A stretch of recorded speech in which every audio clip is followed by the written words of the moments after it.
السلام علیکم ورحمۃ اللہ۔ جو انسان دنیا میں رہ کر تکبر کرتا ہے، اللہ کی زمین پر چل کر اکڑ کر چلتا ہے، اللہ کی دی ہوئی نعمتوں کا استعمال کرتا ہے، اس کے بعد اکڑ دکھاتا ہے، اللہ کی زمین پر رہ کر پھر بھی تکبر کرتا ہے، تو ایسے انسان کو اپنا ٹھکانہ دنیا میں ہی جہنم بنا لینا چاہیے۔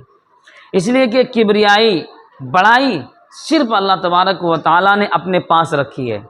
کبریائی اللہ تبارک و تعالیٰ کے پاس ہے۔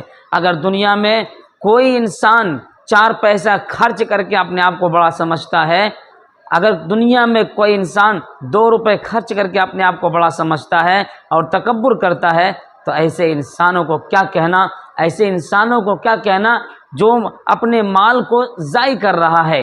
کیوں؟ قرآن کریم کہتا ہے یا ایھا الذین آمنوا لا تبطلوا صدقاتکم بالمن والعذاب، اے ایمان والو تم اپنے صدقات کو ضائع مت کرو، باطل مت کرو۔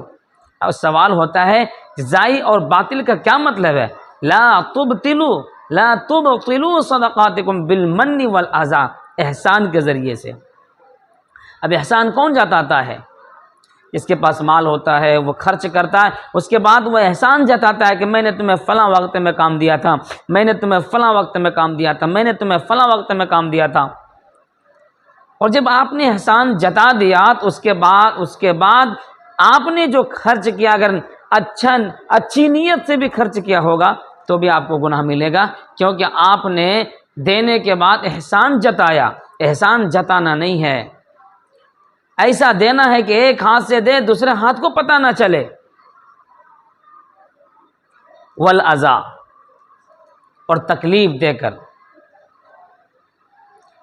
اس لیے ہم سب کو جو ہے تکبر سے بالکل باز رہنا چاہیے، تکبر سے بہت دور رہنا چاہیے۔ تکبر اتنی بری چیز ہے کہ انسان کو ذلت و رسوائی کے غار میں گرا دیتا ہے۔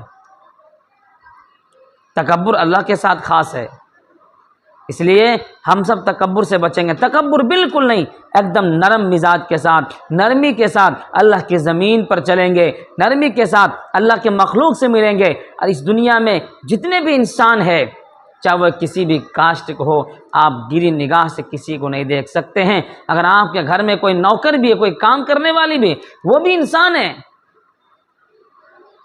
اس کو آپ تکلیف دینے کا حق آپ کو نہیں ہے، پریشان کرنے کا حق آپ کو نہیں ہے، نیچا دکھانے کا حق آپ کو نہیں ہے۔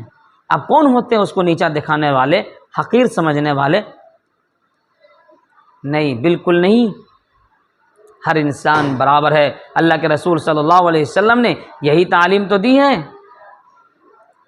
نہ گورے پر کالے پر کوئی فوقیت ہے، نہ کالے کو گورے پر کوئی فوقیت ہے، نہ لمبے کو ناٹے پر کوئی فوقیت ہے، نہ ناٹے کو لمبے پر کوئی فوقیت ہے۔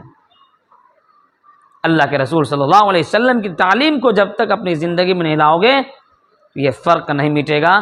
اس لیے ہم سب کو مل کر جو ہے اللہ کے رسول صلی اللہ علیہ وسلم کی تعلیم کو اور سنت کو اپنی زندگیوں میں لانا ہے، اور تکبر جیسی بری چیزوں کو جڑ سے ختم کرنا ہے، آپسی محبت کو بڑھاوا دینا ہے۔